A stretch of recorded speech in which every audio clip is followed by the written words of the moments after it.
Hello नमस्कार दोस्तों, स्वागत है आपका हमारे यूट्यूब चैनल पर। यूपीएससी आईएएस का जो पेपर हुआ है, पेपर फर्स्ट, तो उसका हम लोग पेपर देखेंगे कि आज कैसे क्वेश्चंस आए थे। क्वेश्चन की जो आंसर बताऊंगा ये 100% सही नहीं हो सकते हैं। कुछ के आंसर अब मुझे थोड़ा सा डाउट है, आप देख सकते हैं। पहला क्वेश्चन आया था, प्राचीन भारत के इतिहास के संदर्भ में भवभूति, हस्तिमल तथा क्षेमेश्वर क्यों प्रसिद्ध थे? तो गाइस इसका आंसर हो सकता है ऑप्शन डी, दार्शनिक। एक आया था, निम्नलिखित कथनों पर विचार करना है। दो कथन दिए गए थे और उसमें से कौन सा कथन सही आपको बताना है। तो दोनों कथन ये सही हो सकते हैं। जिसमें पहला क्वेश्चन है, पहला कथन है, 1919 के मॉन्टेग्यू चेम्सफोर्ड सुधारों में 21 वर्ष से अधिक आयु की सभी महिलाओं के लिए मताधिकार की संस्तुति की गई। और दूसरा है, 1935 के गवर्नमेंट ऑफ इंडिया एक्ट में विधानमंडल में महिलाओं के लिए आरक्षित स्थानों का प्रावधान किया गया। एक और क्वेश्चन आया था, भारतीय इतिहास में 8 अगस्त 1942 के संदर्भ में निम्नलिखित कथनों में से कौन सा सही है? तो गाइस इसका आंसर हो सकता है ऑप्शन डी। क्रिप्स ने प्रस्ताव किए रखा था कि द्वितीय विश्व युद्ध समाप्त होते ही संपूर्ण डोमिनियन स्टेटस वाले भारतीय संघ की स्थापना की जाएगी। क्वेश्चन आया था, इनमें से कौन अंग्रेजी में अनुदित प्राचीन भारतीय धार्मिक गीति काव्य सॉन्ग्स फ्रॉम प्रिजन से संबद्ध है? तो गाइस इसका आंसर हो सकता है ऑप्शन डी, सरोजिनी नायडू। मध्यकालीन भारत के संदर्भ में निम्नलिखित में से कौन सा आकार की दृष्टि से आरोही क्रम में सही अनुक्रम है? आरोही क्या होता है? छोटे से बड़े। इसका हो सकता है ऑप्शन डी, परगना, सूबा, उसके बाद सरकार। इनमें से कौन सेक्रेटरी के रूप में हिंदू फीमेल स्कूल से संबद्ध थे, जो बाद में बेथयून फीमेल स्कूल के नाम से जाना जाने लगा? तो ये हो सकता है ऑप्शन है एनी बेसेंट। औपनिवेशिक भारत के संदर्भ में शाह नवाज खान, प्रेम कुमार सहगल और गुरबख्श सिंह ढिल्लो याद किए जाते हैं। तो इसका हो सकता ऑप्शन है स्वदेशी और बहिष्कार आंदोलन के नेता के रूप में। अगला क्वेश्चन पूछा गया था, भारतीय इतिहास के संदर्भ में निम्नलिखित कथनों में से कौन सा सही है? कूट का प्रयोग करके बताना। तो इसका आंसर हो सकता है दूसरा और तीसरा कथन। विजयनगर साम्राज्य से मैसूर राज्य का उदय हुआ और रुहेलखंड राज का गठन अहमद शाह दुर्रानी द्वारा अधिकृत राज्य क्षेत्र में से हुआ। निम्नलिखित कथनों में से कौन सा सही है? तो इसका हो सकता है पहला, अजंता गुफाएं बाघोरा नदी की घाटी में स्थित हैं। निम्नलिखित कथनों पर विचार करना है और कोड के माध्यम से बताना है कि कौन सा सही है। तो इसके दोनों कथन सही हो सकते हैं। जिसमें पहला है, यूनिसेफ द्वारा 21 फरवरी को अंतर्राष्ट्रीय मातृभाषा दिवस घोषित किया गया। पाकिस्तान की संविधान सभा में यह मांग रखी गई कि राष्ट्रभाषाओं में बांग्ला को भी सम्मिलित किया जाए। क्वेश्चन आया था, मुरैना के समीप स्थित 64 योगिनी मंदिर के संदर्भ में निम्नलिखित कथनों पर विचार करना है। तो इसमें से आपका क्या हो सकता है? आपको इसके माध्यम से बताना है, कोड के माध्यम से। तो दूसरा, तीसरा, चौथा हो सकता है। यह भारत में निर्मित एकमात्र वृत्ताकार मंदिर है। इसका उद्देश्य इस क्षेत्र में वैष्णव पूजा पद्धति को प्रोत्साहन देना था।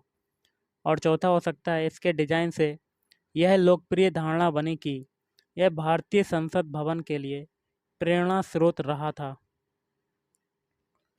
निम्नलिखित में से कौन सा प्राचीन नगर अपने उन्नत जल संचयन और प्रबंधन प्रणाली के लिए सुप्रसिद्ध है, जहां बांधों की श्रृंखला का निर्माण किया गया था और संबद्ध जलाशयों में नहर के माध्यम से जल को प्रवाहित किया जाता था? तो ये हो जाएगा आपका ऑप्शन है धौलावीरा हो सकता है।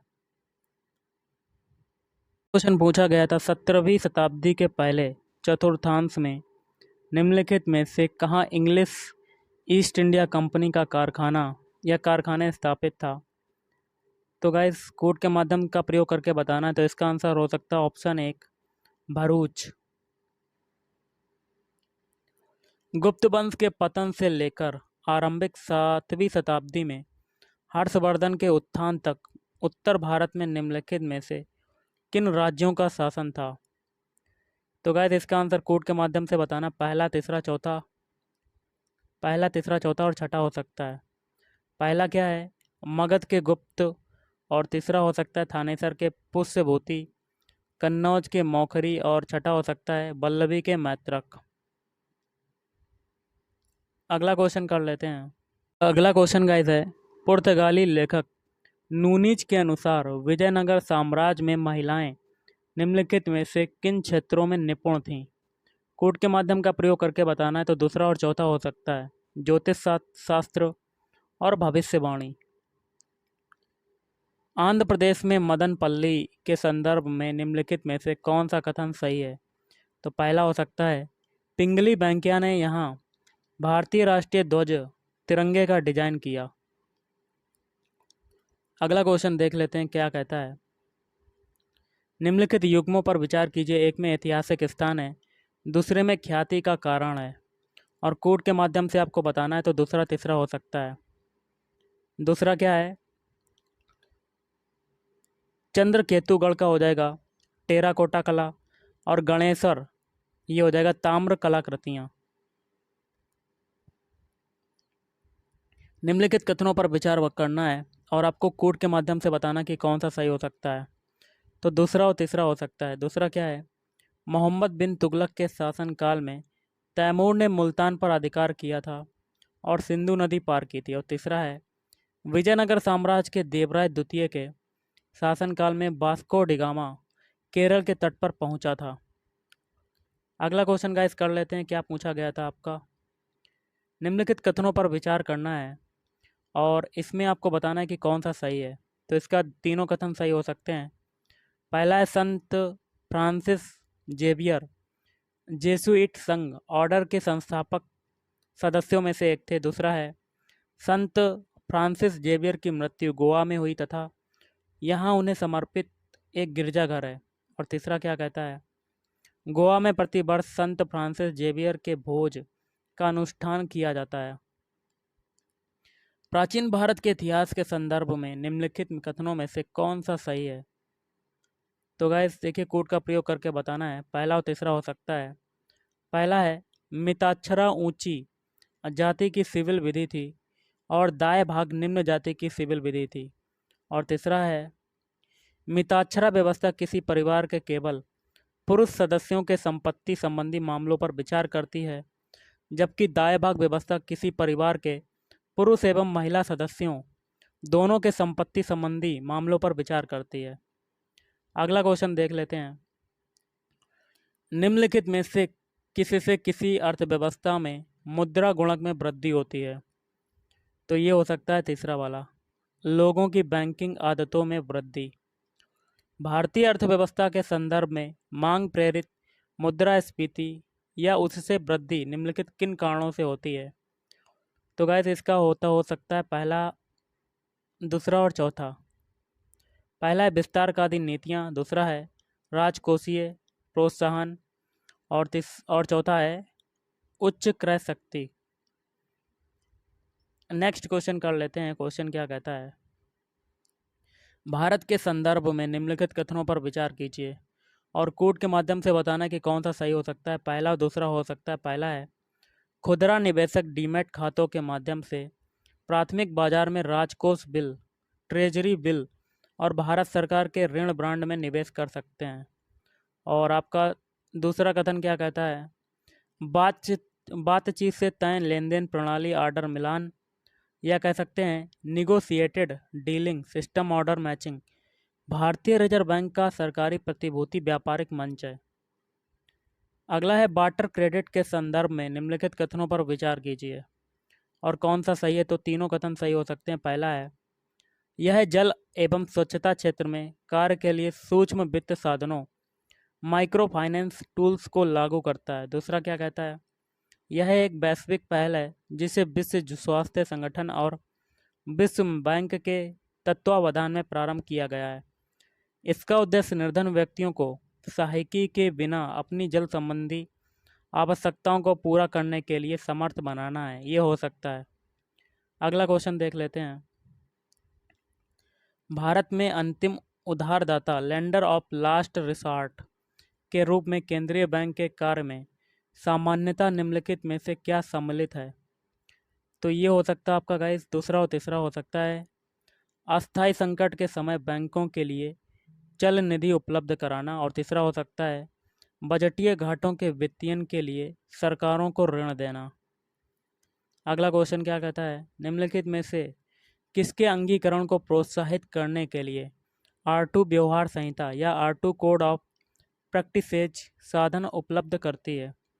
इसका ऑप्शन भी हो सकता है रामसर कन्वेंशन के अंतर्गत अंतर्राष्ट्रीय महत्व की आर्द्र भूमि का पारिस्थितिकी प्रबंधन। अगला क्वेश्चन देख लेते हैं क्या कहता है आपका, ताम्र प्रगलन संयंत्रों के बारे में चिंता का कारण क्या है? इसका हो सकता है पहला और दूसरा। पहला है वे पर्यावरण में कार्बन मोनोऑक्साइड को घातक मात्राओं में निर्मुक्त कर सकते हैं। दूसरा क्या कहता है, ताम्र मल या कांपर स्लैग पर्यावरण में कुछ भारी धातुओं के निच्छालन या लीचिंग का कारण बन सकता है। अगला है भट्टी तेल फर्नेस ऑयल के संदर्भ में निम्नलिखित कथनों पर विचार कीजिए और कौन सा कथन सही है आपको बताना है। तो पहला तीसरा तीनों कथन हो सकते हैं सही। पहला, यह तेल परिष्करणियों या रिफाइनरी का एक उत्पाद है। कुछ उद्योग इसका उपयोग ऊर्जा या कह सकते हैं पावर उत्पादन के लिए करते हैं। तीसरा क्या कहता है, इसके उपयोग से पर्यावरण में गंधक का उत्सर्जन होता है। अगला नेक्स्ट क्वेश्चन देख लेते हैं क्या कहता है आपका, ब्लू कार्बन क्या है? तो ये हो सकता है ऑप्शन है महासागरों और तटीय पारिस्थितिक तंत्रों द्वारा प्रग्रहित कार्बन। अगला है प्रकृति में निम्नलिखित में से किस जीव का या किन जीवों के मृदा विहीन सतह पर जीवित पाए जाने की सर्वाधिक संभावना है? इसका क्या कहता है आपका आंसर कोड के माध्यम से बताना है। तो दूसरा और तीसरा हो सकता है लाइकेन और मास। नेक्स्ट क्वेश्चन देख लेते हैं क्या कहता है गाइस, निम्नलिखित कथनों पर विचार करना है और आपको बताना है कि कौन सा सही है। तो पहला और तीसरा हो सकता है। पहला है केंद्र सरकार द्वारा भारतीय रिजर्व बैंक RBI के गवर्नर की नियुक्ति की जाती है। तीसरा है RBI का गवर्नर अपना अधिकार पावर RBI अधिनियम से प्राप्त करता है। भारत में नियोजित अनियमित मजदूरों के संदर्भ में निम्नलिखित कथनों पर विचार करना है। तो देखिए इसमें से कौन सा कथन हो सकता है, पहला तीसरा तीनों हो सकते हैं। सभी अनियत मजदूर कर्मचारी भविष्य निधि सुरक्षा के हकदार हैं।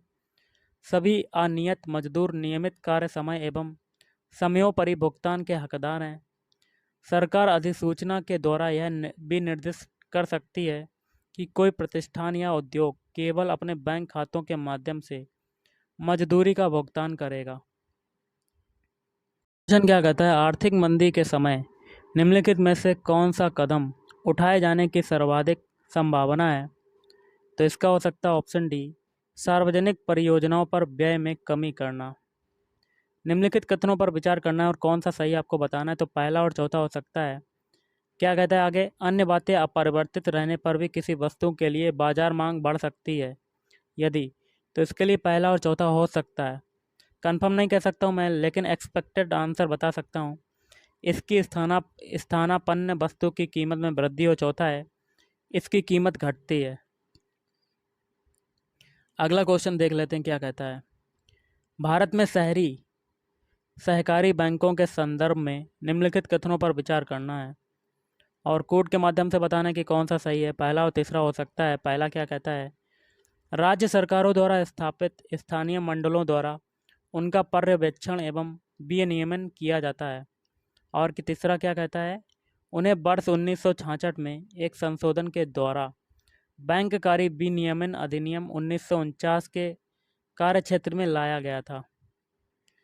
भारतीय सरकारी बांड प्रतिफल निम्नलिखित में से किससे प्रभावित होता है? तो कोड का प्रयोग करके हुए बताना है। तो तीनों हो सकते हैं। पहला है United states federal reserve bank की कार्रवाई, भारतीय रिजर्व बैंक की कार्रवाई, मुद्रास्फीति एवं अल्पावधि ब्याज दर। अगला क्वेश्चन देख लेते हैं क्या आया था, निम्नलिखित पर विचार करना है और कोड के माध्यम से बताना है कि उपयुक्त में से किन्हें विदेशी प्रत्यक्ष निवेश में सम्मिलित किया जा सकता है। तो तीनों हो सकते हैं। स्टार्टिंग के विदेशी मुद्रा, संपरिवर्तनीय ब्रांड। दूसरा है कुछ शर्तों के साथ विदेशी संस्थागत निवेश, वैश्विक निक्षेपागार या डिपॉजिटरी प्राप्तियां। अगला है मुद्रा, निम्नलिखित कथनों पर विचार करना है। क्या कहता है, किसी मुद्रा के अवमूल्यन का यह प्रभाव यह है कि वह अनिवार्य रूप से क्या कर सकता है। पहला हो सकता है इसका आंसर, विदेशी बाजारों में घरेलू निर्यातों की प्रतिस्पर्धात्मकता को बढ़ाता है। अगला क्वेश्चन देख लेते हैं क्या कहता है गाइस। भारत में काले धन के सृजन के निम्नलिखित प्रभावों में से कौन सा भारत सरकार की चिंता का प्रमुख कारण है। इसका देखिए सी हो सकता है, राजनीतिक दलों को बड़े चंदे एवं क्षेत्रवाद का विकास। निम्नलिखित में से कौन सा अपने प्रभाव में सर्वाधिक मुद्रास्फीति कारक हो सकता है। इसका हो सकता है ऑप्शन डी, बजट घाटे के वित्तीयन के लिए नई मुद्रा का सृजन करना। क्वेश्चन कहता है, निम्नलिखित में से किसका उपयोग प्राकृतिक मच्छर प्रतिकर्षी तैयार करने में किया जाता है। तो इसका आंसर गाइस हो सकता है ऑप्शन बी, एलिफेंट घास। जीवों के निम्नलिखित प्रकारों पर विचार कीजिए और क्या कहता है, उपयुक्त में से कौन से जीव महासागरों की आहार श्रृंखलाओं में प्राथमिक उत्पादक हैं। तो दूसरा और तीसरा हो सकता है। तो दूसरा क्या है, साइनोबैक्टीरिया और डायटम। निम्नलिखित प्राणियों पर विचार कीजिए और आगे क्या कहता है, निम्नलिखित उपयुक्त में से कौन सा जीव परभक्षियों द्वारा पकड़े जाने की संभावना को कम करने के लिए स्वयं को लपेटकर अपने सुभेद अंगों की रक्षा करते हैं। तो पहला और दूसरा हो सकता है। पहला है जाहकिया हेजांग और दूसरा है सैल मूसक या कह सकते हैं मारमाट। नेक्स्ट क्वेश्चन देख लेते हैं क्या कहता है, वनों पर न्यूयॉर्क घोषणा, न्यूयॉर्क डिक्लेरेशन ऑन फॉरेस्ट के संदर्भ में निम्नलिखित में से कौन सा कथन सही है। कोड के माध्यम से बताना है। तो दूसरा और पांचवा हो सकता है। इसमें वन के ह्रास को रोकने के लिए एक वैश्विक समय रेखा का समर्थन किया गया। पांचवा क्या है, भारत इसके प्रारंभ के समय हस्ताक्षरकर्ताओं में से एक था। तंत्रिका अपहास या न्यूरो नेरेटिव समस्याओं के लिए उत्तरदायी माने जाने वाले मैग्नेटाइट कण पर्यावरणीय प्रदूषकों के रूप में निम्नलिखित में से किन से उत्पन्न होते हैं। तो देखिए पांचों हो सकते हैं, मोटर गाड़ी के ब्रेक, मोटर गाड़ी के इंजन, घरों में प्रयोग होने वाले माइक्रोवेव स्टोव, बिजली संयंत्र और टेलीफोन लाइन। अगला क्वेश्चन कर लेते हैं, निम्नलिखित में से कौन सा जीव निस्यंदक भोजी या फिल्टर फीडर है। तो अष्टभुज या कह सकते हैं ऑक्टोपस। निम्नलिखित जैव भू रासायनिक चक्रों में से किसमें चट्टानों का अपक्षय चक्र में प्रवेश करने वाले पोषक तत्व के निर्मुक्त होने का मुख्य स्रोत है। इसका हो सकता है कार्बन चक्र। निम्नलिखित में से कौन से जीव अपरदाहारी हैं। तो ये हो सकता है पहला वाला। कोड के माध्यम से बताना है, पहला, तीसरा और पांचवा। केंचुआ, उसके बाद तीसरा है मिलीपीड या सहस्त्रपादी, फिर है कास्ट यूका वुड लाइस। नेक्स्ट क्वेश्चन कर लेते हैं, यूएनईपी द्वारा समर्पित कॉमन कार्बन मैट्रिक को किस लिए विकसित किया गया है।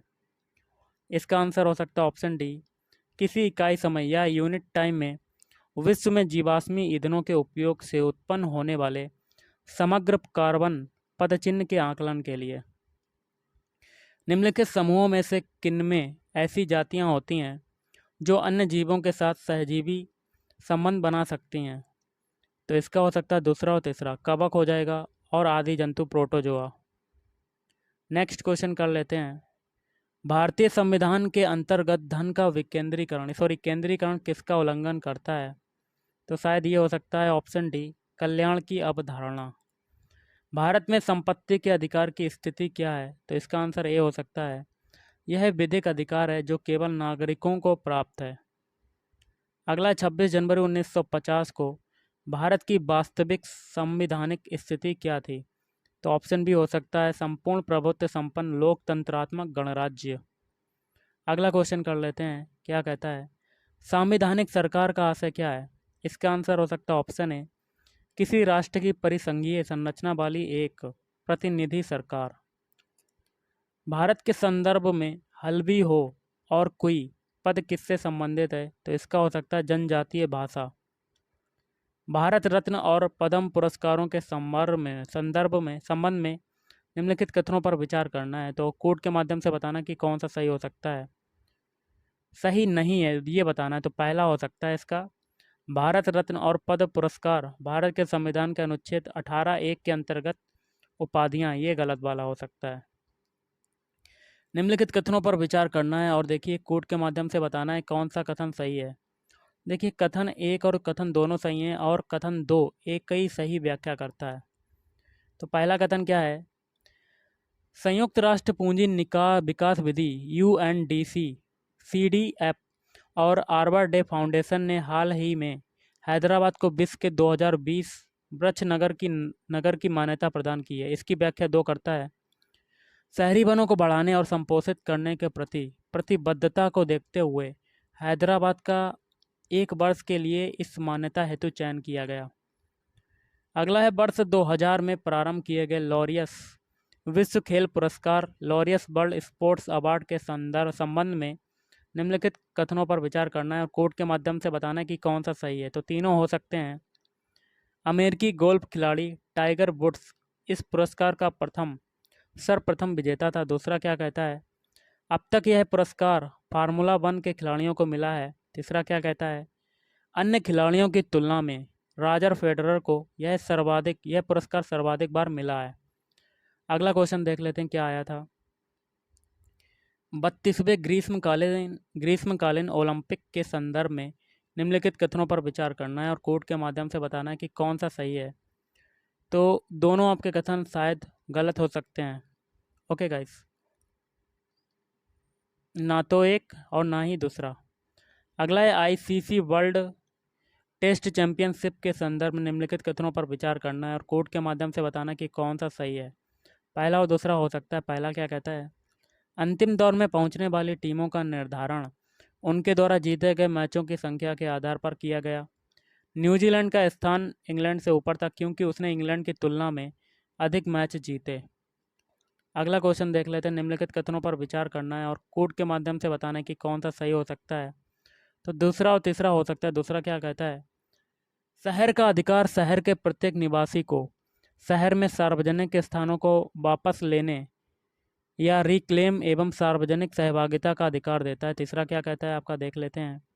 शहर का अधिकार का यह आशय है कि राज्य शहर की अनधिकृत बस्तियों को किसी भी लोक सेवा अथवा सुविधा से वंचित नहीं कर सकता।